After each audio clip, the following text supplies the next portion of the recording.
Hello and welcome to coverage of the TCGPlayer Max Point Invitational. We're in Las Vegas. I still can't get over these feature match areas. We have like Shuhei, Adrian Sullivan, Paolo, and Mike Segrist. Yeah. This tournament has had an incredibly good turnout of top-level players, like Paulo Vitor Damarosa, who actually just took his first loss of the entire event last round. He didn't bother to drop a loss yesterday. He didn't really suit him. No, he's on Esper Dragons, the deck that he has utterly dominated every tournament he's entered with it. I don't know if you've seen his record. Yeah, the deck has been performing pretty solidly for him. Like, I was asking some of the pros at dinner last night, hey, what would you estimate here for Paulo? And they were thinking he's somewhere in the 90% range. That's win unbelievable. Yeah, 80s to 90s. That's literally an unbelievable statistic. Right, and he's played it in multiple tournaments, including having won and finished in the top 8 like of Magic is a game where you hear about 50 and 60% win rates, you know, like right. It's because there's variance, but like that is an insanely high win percentage. Do you think it's because he's just like extraordinarily good with the deck, or I think it suits his style. I think he understands how it works better than most. Man, that artwork has been playing. It's just it's such a crucial card for this deck. It turns on so many of your spells. It really does. Especially when you're playing a deck with so many like double black and double blue spells. All right, so Death Mist Raptor was face down from Siggy, and Paulo's gonna Bile Blight it to kill it on end step and just pass the turn back. He misses his land drop, but he does have 3 mana available, and you got to figure. He has a dissolve. We know that. Got a dissolve and another. What's it called? Crux of Fate. Yeah, he's got another. Silumgar Scorn. No, Bile Blight too. Oh. He might have a Scorn. I didn't see it, but. Dose Bile Blights. Mm-hmm. And we saw 2 Courser of Krufix and Mike. Wow, and Siggy just passes a turn back. Yeah, you don't want to like. Oh, and then Paolo did the same. Yeah, Paulo's missing land drops, and Siggy is too, but it doesn't look like Paulo's going to miss his next land drop. Anticipate's very good for him here. Yeah, Mike actually said, hold on a second, I might want to fire off Obzon Charm to draw some cards here on your end step. Well, I think it's like, and if Mike's not tapping mana to force Paolo to tap his mana, then it lets Paolo play things like Anticipate. Whereas like if Mike ran out of Courser, Paolo would have to dissolve, and then he wouldn't be able to anticipate. He'd still get the scry, but... Yeah, it does play into what Paulo's trying to do here, so Siggy's going to have to, try to overload the board with threats, maybe play 2 of them in a turn a little bit later, but missing land drops is going to make that pretty rough. Actually, it doesn't look like there's a land in there either. It looks like a Dig Through Time and Ugin and one other card. So, yeah, he took the Ugin, which is ambitious on 3 lands. Paolo does not have a 4th land drop. I'm wondering if you just run out and anticipate here during your turn to draw a land. I guess not, but not hitting these land drops is brutal in the control decks. Like, one of the main things you want to do in control is hit your lands. Yeah, he had to discard the Ugin that he just anticipated. No, he missed the land drop again, but he hits the Thoughtseize. Yep, and Mike's going to try to Abzan Charm in response. I don't think Paolo's going to care about that, though. You take 2, I take 2. Our spells are very damaging. Mike does have another land. It looks like he hit Den Protector, and if the order of the cards is an indication, he had Den Protector and Llanowar Wastes off of that Abzan Charm. Also has 2 Coursers and 2 Elspeths in hand.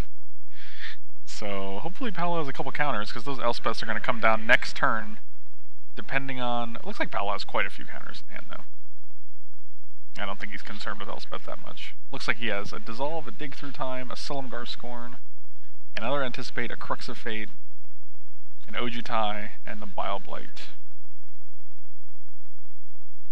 So Silumgar Scorn is a hard counter in this scenario. Yeah, he just reveals old buddy Ojutai. He's going to take the Den Protector. That's the longest term source of card advantage for Mike, but the real issue here is that Paulo just can't seem to find a land to save his life here. He's whiffed even on hand, even with an Anticipate he's whiffed. That's right. Oh, here's a Thoughtseize off the top for Segrist. That's pretty good. Wow. And then you can just follow it up with Courser of Krufix and force him to counter that. If he doesn't, you just start...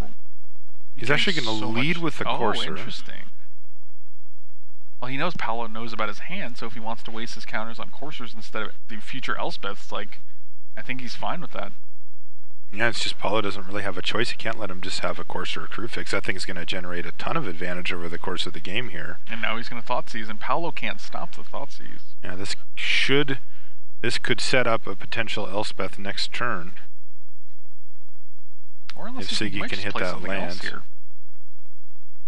Because it's interesting that he shuffled there. Yeah, he's got that land in his hand. He's just going to play the other courser, maybe. Yeah, there you go. That's the play. So like we were talking about a minute ago, he set up the whole playing 2 cards in one turn, and it's paid off for him here. Yeah. I mean, with Paolo being stuck on lands, it's the best Paolo can do is one counterspell and hope you don't have something else. Now he gets to start grinding away with this courser of crew fix, chipping in for some damage. Paolo's all the way down to 14 already, and here we go. There he is. The star of the show. Siege Rhino.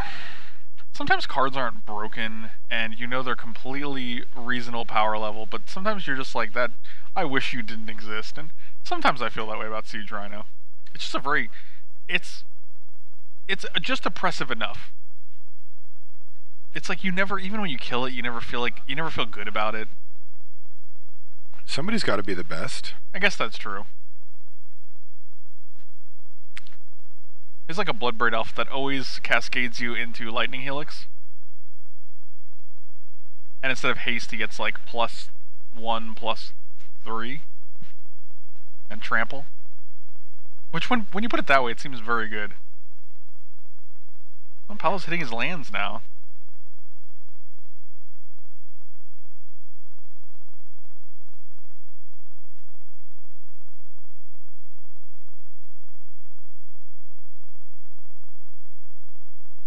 Alright, well, Paolo's hit his last couple of land drops in a row before passing the turn back to Sigrist. I think with that Urborg out, you'd much rather hit islands than swamps, but I think he'll take anything at this point. Yeah. And it's always sad to see a Satyr Wayfinder on the top of your deck when you have a Courser out. Oh, Mike has the Thoughtseize still in hand. He can Thoughtseize Paolo, take his counterspell if he only has one, and then resolve the Elspeth. Yep. Yeah, that's a very good line right there. And we will definitely scry that guy to the bottom. And that's a land. Firing on all cylinders here for Sigrist. He's had the mana advantage for the duration of the game and has used it wisely.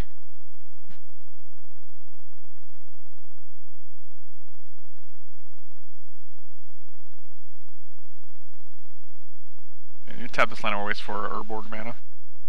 And there's the Thoughtseize. So he's going to now get the chance to see exactly what Paolo's dealing with here. And Paolo only having 3 blue instead of 4 is huge, because if he did have 2 counter spells like a Silumgar Scorn and Dissolve, he could cast them both. But now he cannot. What do you think is a better counterspell, Mana Leak or Silumgar Scorn? Probably Mana Leak. Okay. Yeah, 1 in the blue is such a huge gap. It's real good. There's just definitely a point where Mana Leak becomes just a blank, you know? Mm-hmm. Whereas you can engineer situations where Silumgar Scorn is just always so good. So I guess context is everything there, but... Alright, let's see. Alright, so we got a Dragon, we got a Dig, we got a Scorn, we got a Crux, yeah, you just take the Scorn and we got a Bile Blight. Play your Elspeth, right? He can do that, and that does put Paolo in a bad position. I mean, Paolo's able to dig, but even so, then like he has to waste like the Hero's Downfall he finds, presumably, and the Bile Blight to kill the Elspeth. To kill the tokens, yeah. So and he can't actually cast oh, he just took Ojitai now. He's going to take Dig. I think that he's like, I figures can play around like these cards. Well, I mean, he could just run the Siege Rhino into the counter spell.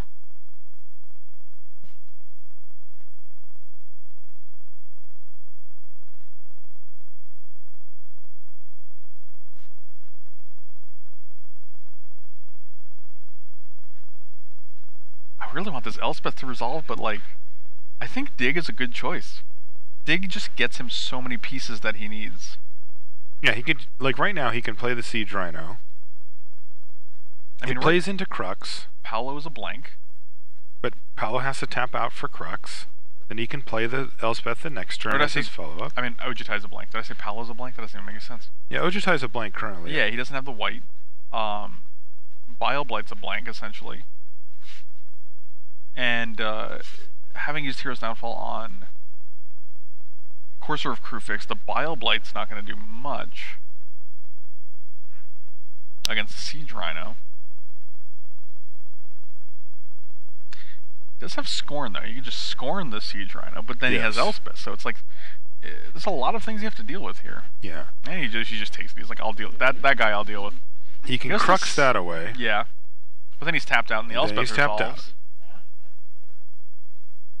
This is, I don't envy Paolo's situation here. No, I think Paolo knows that he's significantly behind here and needs to find something pronto.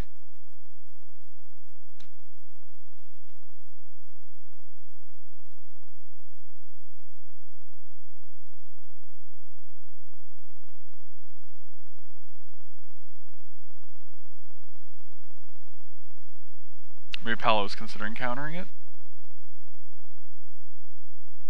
Okay, so it was on the stack that whole time. So it looks like 19-7.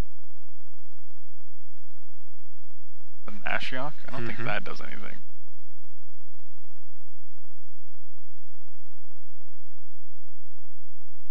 Well, Paolo disagrees. It could provide a distraction for the Siege Rhino. Yep, and we still have... Oh, there's another Siege Rhino. This does compel Paolo to... Or, excuse me, Mike to attack... Ashiok. Yeah, you don't want him putting the Siege Rhino in play, because that not only blocks your Siege Rhino forever, but it also gains Paolo 3 life back.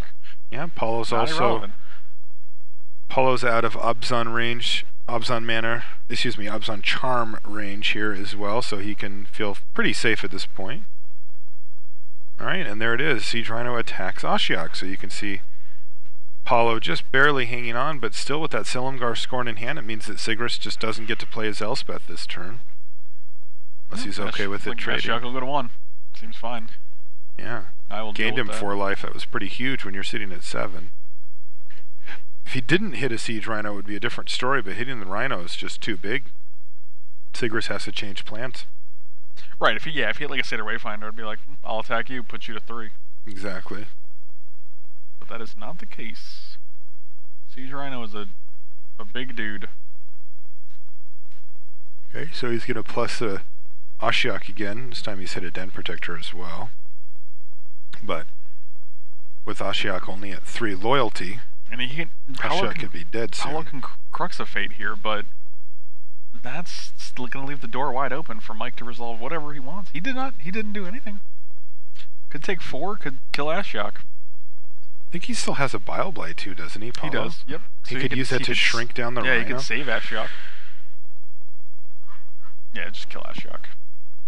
Alright, Ashiok down.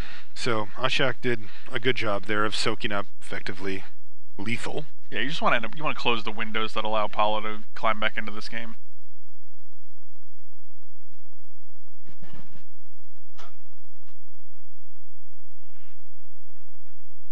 Ooh, there's a Thoughtseize for Sigrist, and that is going to prompt a counterspell here from Paolo. Doesn't really have a choice. Run the Elspeth out here now. Yep, I think you're right.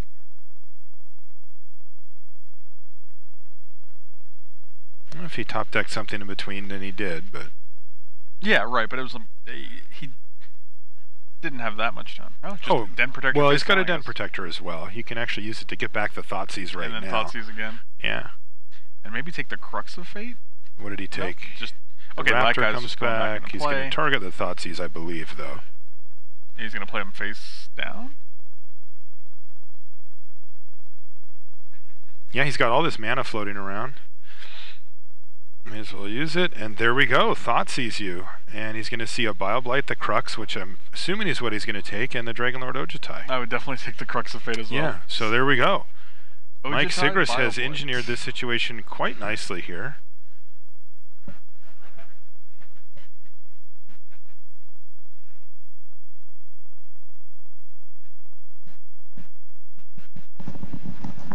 So does Paolo have to actually just Oh, whoa, you dig through time. Let's just throw that line of play out the, out the window. That's going to be a lot different now.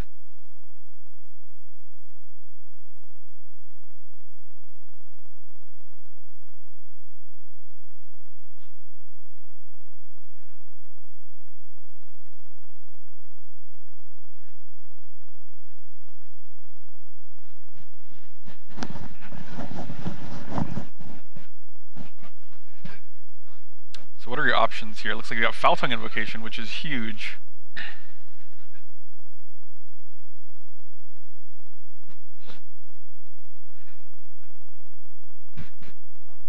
I can't imagine what else you take. Maybe you just take Haven, so you can cast your Ojutai. Yep, yeah, Ojutai is a big game here. It looks like he just took Haven and Foul Tongue Invocation, which is that's what I agreed, what I figured he would do. Like, you just don't want to have this Ojutai stranded in your hand forever, and Foul Tongue Invocation gaining you 4 life is not irrelevant.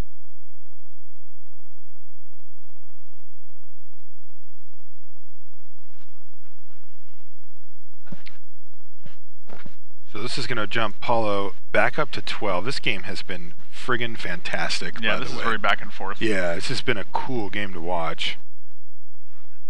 And I don't even think Mike has won this game yet. Like, no, he certainly hasn't on board. Ago, it was like, wow, this is a great, like, he's in a real good position. But now it's just like, well, he's at 12 now.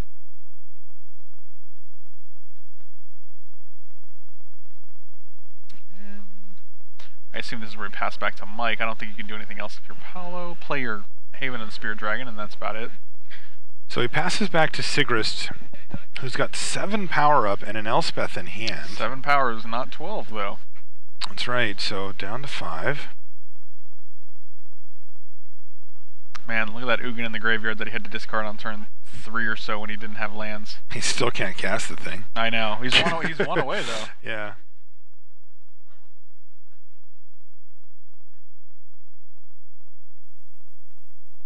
So he could Bile-Blight here on the Den Protector. I think you have to do that because you're going to play Ojutai next turn, and if you take 7 here, your Ojutai just has to block the Siege Rhino, or else you go to 1. Plus your Bile-Blight's not doing anything at this point, so it's just like you might as well just get the Den Protector out of the way. Oh no, that's terrible news for Paulo. Yeah, and I'm assuming that we're going to see Elspeth here too, right? Yeah, he knows Paulo's last card is Ojutai, so there's... He's going to pass the turn back. I would have definitely cast Elspeth here. Maybe he's anticipating an Ugin or something like that. And there's Crux. Oh boy. Yeah, I think we're just getting Den Protector back here. Yep. Den Protector, get back Den Protector. Okay, so that's why. He just wanted to leave the mana up in case that happened, so that makes sense. But he would have an Elspeth up. I guess this is better. I mean, because now he still has Elspeth in hand, and he also has a Den Protector. Yeah, it just gives him more resources, I guess. I like resources. I do like resources a lot. Guess who? Does he have enough to... Looks like he's too short. Looks like he still just has 9. I think now he's considering, because the odds of Paulo drawing another... Or he's just going to... Maybe, do you flip up Den Protector and then Thoughtseize him again? You could. Oh man. Infinite Morphs. Hero's Downfall. Are we going to have to play the which one is the Death Mist Raptor, which one is the Den Protector game? I kind of like that game. That is a complicated game. Oh, we figured it out. Alright, so Death Mist Raptor comes back onto the battlefield. Another Den Protector goes into hand for Sigrist, and he is just grinding, and that's going to do it. So Paulo found himself a little bit behind, and just was never able to quite equalize that might even be an understatement. Well, on the end he was way behind, but you know, it was just the Courser of Kruphix on an empty board, and it was chipping away on his life total as Paulo was missing land drops.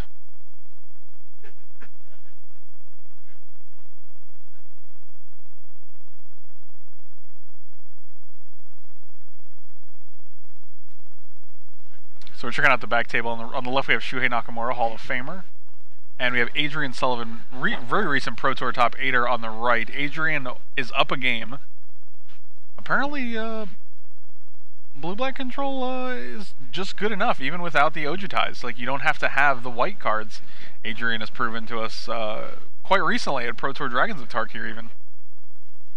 Like, you can play just Ashioks and, what's this other win condition? Ugins? I think it's just Ashiok and Ugin, right? It's a very grindy... It was like just Ashiok, At the PT, it was like just Ashiok, I think. He had like 2 of them. It was some like super stripped down version. I don't think he even has a Silumgar in his list. So here he's got 2 Ugin, a Liliana, and 4 Ashiok. Yeah, so this is a Ashiok's little his main, different. like, Yeah, win condition. Ashiok is definitely his main win condition. That's a good dude. I've always been a fan of Ashiok. Shuhei's hand is just bonkers. He's Den Protector, double Siege Rhino, Ugin. Don't hate Adrian's hand I don't either. hate Adrian's hand either. Disdainful Stroke, double Dissolve, Aether Spouts, and Liliana is the card Shuhei's looking at right now. Which is funny, we were having a discussion yesterday about how some people like just hate Liliana, don't think she's worth the slot, and others are like, no, I think she's very, very versatile, very useful. And it looks like the card Shuhei is actually interested in. Because he can't really stop it, so like, if you're Adrian, you can tap 5, play Liliana, play a land, still keep Dissolve or Disdainful Stroke up, and then just search out like an Ugin. Which can really ruin Shuhei's whole day if he has like a Siege Rhino out. It gets a Courser automatically. Yeah, just being able to search for any card in your deck, even the one of like or you know, a card like Perilous Vault, Interpret the Signs, which is huge, like Aether Spouts, Crux of Fate. Like he's got a lot of very useful cards that you can search for. Oh, he's gonna actually take Aether Spouts. He says, you know what, this Planeswalker's terrible and I don't even care about it. We'll see if that's Yeah, Siege Rhino tends to agree. Siege Rhino doesn't care about anything.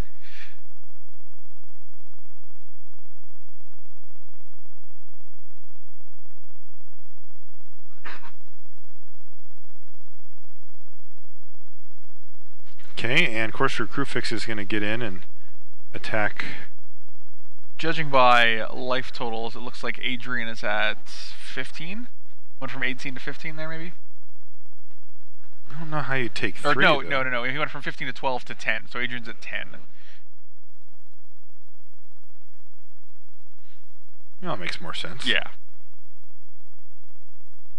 Take 2, get drained for 3, take 2. So, looks like Adrian picked up a Hero's Downfall. Ashiok's sitting there at 45. Could go Ultimate at any moment. Alright, so Hero's Downfall to take down Siege Rhino, pass a turn back, mitigate these threats as much as possible while leaving up mana. And there's Duress off the top now. And the discipline Adrian shows with like blue-black control is very, it's impressive because a lot of people would just be like, okay, you only have a Courser, I'll play Liliana. But Adrian's like, no, I'd rather just keep counterspells up. This is not the type of deck that Adrian is playing that wins. You don't want to make quick plays like that. You want to always make your plays so that you can back them up or protect them. Like, if you're Adrian, you win the long game. There's no reason to rush out of Liliana and open the door for like a thing like Den Protector or Siege Rhino. Ugin, we know Ugin is in Shuhei's hand. We're going to cut back to the main match now, though. Yeah, I got to see what happens between Paulo and Sigrist here. That game 1 was fantastic. So we can All see right, if, well, update. Paulo's on 5 cards. All right. Which makes me a little sad, I'll be honest. It does, yeah. I mean, like, he had an amazing run yesterday. Still in obvious contention for top 8, but this is probably not the way he wanted today to start. That's real rough. Ashiok's a very good win condition as well, and the Bile Blights are not the best cards against Mike Sigrist here. Like, the creatures they kill have already gotten value, like Den Protector or Deathmist Raptor. So having to kill one of those with a Bile Blight is just not ideal.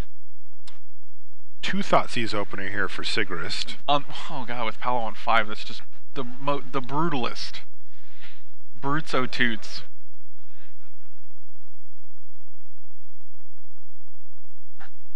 Oh man.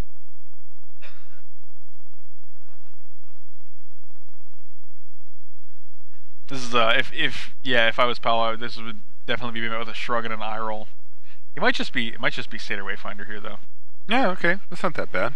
Yeah, because I mean, like, if you're Mike, you know his hand, so you know you're in no rush to like Thoughtseize again.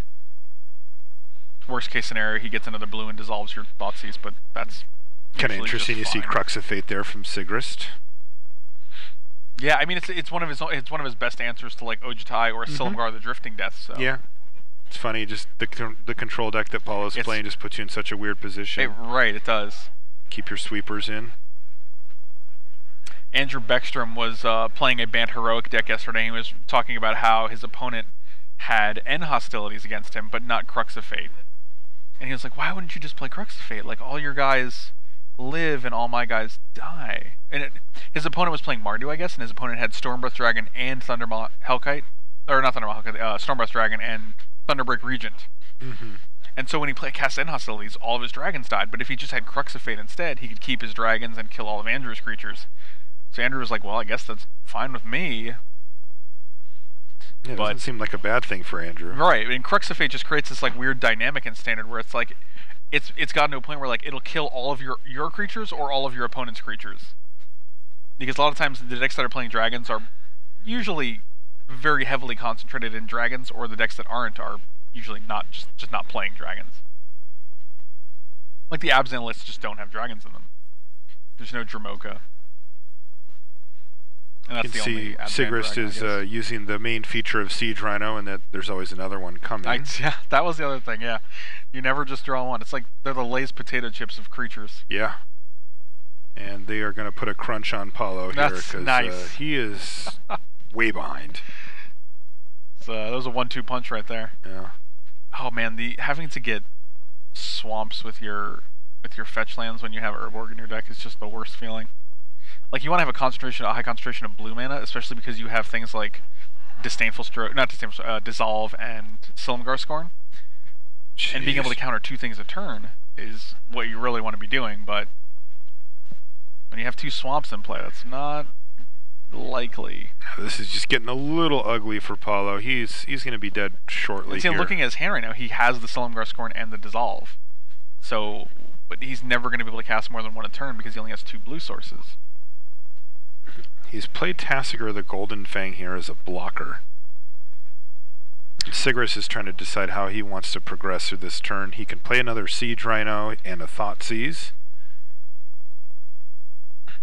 Looks like he wants a little more information before making his decision about which creature to deploy, so he's going to play Thoughtseize here and see Wild Scorn and Dissolve. Which is good news for Sigrist. You know, he really just doesn't want to see Crux land something. Yeah, none of those things are spells that you're going to really care about too heavily. Yep, not at all. He knows that he's going to get green lighted to go ahead and commit to the board and try to get Paulo dead in a turn or 2 here. If he had a removal spell for Tasigur, he'd probably just use that. Crunch in there for 7 and to say, okay, Paulo, you got 1 turn. You get a draw step, but I don't think Siggy has a removal spell. Yeah, Tasigur's a somewhat annoying blocker, but that's about it right now. Yeah.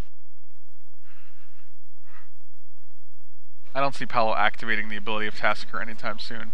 Looks like Adrian just won his match against Shuei, so it's funny seeing the opposite situations. Like Mike is dominating these games against Paulo with Abzan against the control deck, whereas Adrian just won against Abzan with the control deck, so kind of a little reverse. So it just goes to show that neither of these decks is truly dominant against the other.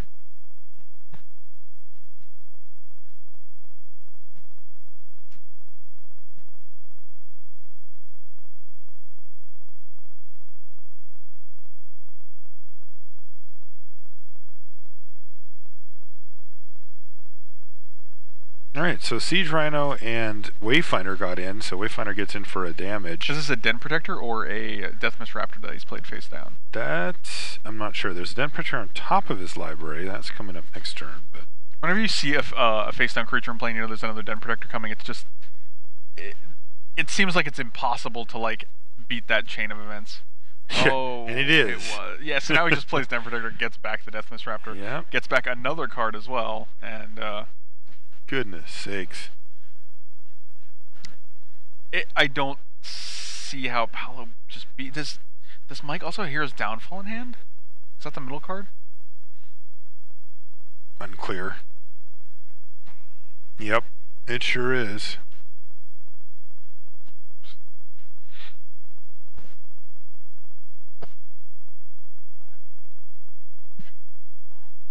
Ooh, but he drew Dragon Lord Silumgar. That's pretty good. That's actually not bad. I guess, I mean, Mike has the Hero's Downfall, so he just kills the dragon, but he gets in there for 1. Yeah, plus Paulo's 2 mana away from casting it, so... Oh, that's true. It does cost 6. Yeah. Well, 1 mana now. Pretty sure Paulo's not at 19 here, though. Maybe we get that life total checked. I think he's at 9. I think they just didn't delete the 1. Well, I think we should probably do 10, that. And then the Seder Wayfinder cracked in, so he should be at 9. There we go.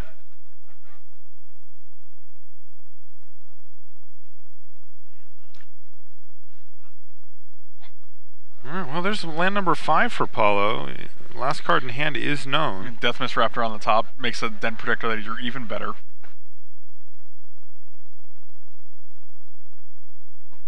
And Siege Rhino. Another Siege Rhino. Drop you down to 6.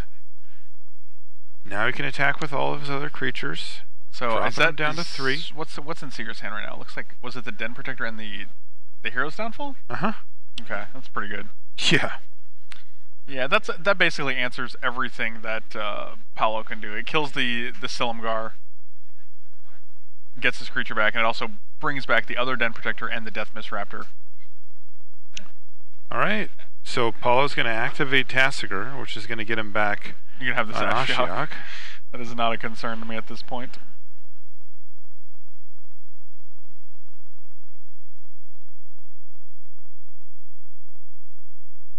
I don't even think you crack the Polluted Delta at this point, because if you hit an Urborg, it's just a land you don't have to take damage from. But